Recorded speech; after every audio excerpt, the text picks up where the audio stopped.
combine that with going to Oakland at that time in that situation, I don't see how that could end any other way. But as a young guy, as a rookie, you need older guys around you to show you how to be a professional. Like Lamont said, they had a different quarterback. Absolutely. Even Randy Moss shut it down. You know what I mean? It's hard to expect, a guy like that to come in. You know what? I don't. This whole notion that Randy shut it down out there. It seems like that, but everybody you can tell me something. This is what people don't understand. That man was fighting through injuries. Okay. Right? Okay. It's not a matter of shutting things down. When you make up your mind, you can run by everybody that's on the field, and you're limping all throughout the week. You're hardly getting through practice, and you come out there and you try to give it your all on game day. It's not a matter of shutting down. Because I could speak. I'm not going to speak on guys who I felt like shut it down. I was about to. But I will tell you. I will tell you that as far as I'm concerned, Randy Moss wasn't one of them. Okay. A guy who's injured, who's hurting, who goes to treatment, and who still comes out to practice, works hard, and then goes up and shows up in the game. That's not shutting down. Being completely healthy and just waiting for the season to end. That right there is shutting it down. Right. And so all these people, well, Randy shut it down. Randy didn't shut it down. It's guys who did shut it down, but I don't think Randy Moss was one of them. But that's why we need guys like you who's there and can tell us stuff that we don't know. But when you go to the media and say you play hard when you want to, that don't help your cause. It definitely it definitely does not help your cause. It definitely does not help your cause. But speaking on that particular situation, as far as I'm concerned, no, he didn't shut it down.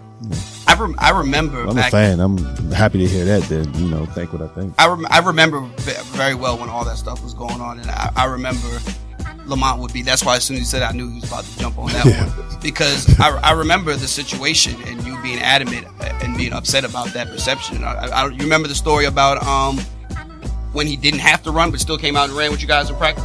Yeah, came out and ran sprints with you guys when he didn't have to run the sprints and stuff like that. So I remember that you were all of that. But again, that's just Randy Moss, and you know how that is, DJ. When you get a certain reputation in the, it's out there. Yeah. And like you said, he definitely didn't do himself any favors by saying, I play what I want to play. Right. But he didn't do himself any favors, but I will tell you this much. The man was a leader on that football field. He was out there teaching the young wide receiver. Whatever the perception of the type of character or what type of person he is off the field, I don't concern myself with who a man is off the field. But between those lines in that locker room, when you out there putting on those helmets and those pads, and you going through tour-a-days with these guys, what I saw was a guy who was a leader. I saw a guy pulling young guys off to the side, talking to them. Those are the things that are important to me.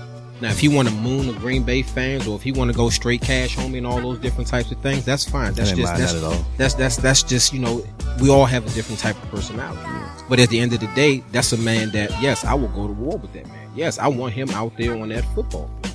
Okay. I want him in practice with me on a day-to-day basis, because even if he's hurt, guess what he's doing? He's out there coaching up the younger guys, doing what he can do to help the team win. That's what I know about Randy Moss. So all this other stuff, he shut it down. And granted, he does not help his cause when he says things like that. Mm-hmm. But when it comes to the day-to-day things, seeing the guy that's hurt, that's injured, who, hey, I'm Randy Moss, I can shut it down if I want to. No, that man continue to come out there and play. And that's what matters to me. And there are guys who did do that, who did shut it down and decided they didn't want to play. But who was there to take a guy like Jamarcus under their wing? At that time, a guy who come in number one pick, $60 million. And I can only speak for myself. That's where and at the time I kind of understood it, but that's where when you're paid the money that Oakland gave me, that's where where I have to be a better leader. That's where I myself. I'm not going to speak on everybody else in the locker room, but I was brought there. They paid me a nice amount of money, and I needed to be a better leader. So from that standpoint, I can only point to myself with regards to that. But at the end of the day, it was definitely not a franchise that put it this way, it's not a franchise at that time that you can come to where you may have some maturity issues. At that point in time, it was him, Culpepper, who was fighting for his own job, so he's not in any position to be coaching somebody to take his job, and Walters, who was a rookie as well. I think they were drafted in the same year or maybe 1 year apart. Same 1 year apart. 1 year apart, and he's a third round. He's also trying to get on the field, so he's in no position of coaching Jamarcus. Right. Nobody really was. Right. And I'm gonna be honest with you. Remember that I saw a commercial years ago with the Houston quarterback where it was a picture where He's lined up like he's under center, but there's no offensive line. It's just all defensive linemen standing Probably, there. Carr. It had to be Carr. If you were a quarterback at the Oakland Raiders at that time, that's pretty much what you were dealing with. Right. That's what you were dealing with. Right. So, but even just like different locker rooms, like you said, you went somewhere like Pittsburgh, and I'm gonna use an example that I've been through myself. Like say in Denver, and when I played in Denver, we had best talent, but for a rookie to come in there, and what he's gonna learn from the guys on our team is, first of all, everybody's good. You're gonna learn how to party, and and drink and gamble and mess around with women. I went to the Spurs locker room, totally different. Now we wasn't losing, we was winning in Denver, but we couldn't beat like the Spurs team that we were clearly more talented than. And them guys walk around like champions.